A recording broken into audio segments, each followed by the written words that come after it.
আসছিলাম কুশিয়ারচর, হরিরামপুর, মানিকগঞ্জে। এটাকে বলে মানিকগঞ্জের মিনি কক্সবাজার। অনেক শ্রোতা, অনেক লোক, খুব সুন্দর পরিবেশ। বিকেলবেলা মনোরম পরিবেশে খুব ভালো লাগে যদি কেউ আসেন। এখানে আছে চটপটি এবং ফুচকার দোকান, ভাসমান রেস্টুরেন্ট। ভাসমান রেস্টুরেন্ট যদি কারো ভালো লাগে চলে আসবেন বিকেলবেলা। শুক্রবার আসলে একটু ভালো হয়, শুক্রবারে অনেক শ্রোতা থাকে, অনেক লোক থাকে। কারণ আপনারা যদি আসেন তাহলে আপনি ট্যাপরা থেকে সরাসরি আসতে পারবেন এবং জিটকা হয়েও আসতে পারবেন। আজকে বৃহস্পতিবার, এই জন্য লোকজন একটু কম। যদি শুক্রবারে আসেন লোকজন অনেক বেশি থাকে।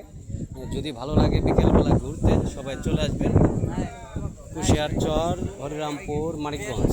এটা হলো নদীর উপরে ভাসমান হোটেল, অনেক ভয়াবহ নদী। সবাইকে অনেক অনেক ধন্যবাদ। সবাই ভালো থাকবেন, সুস্থ থাকবেন। সবাইকে ধন্যবাদ।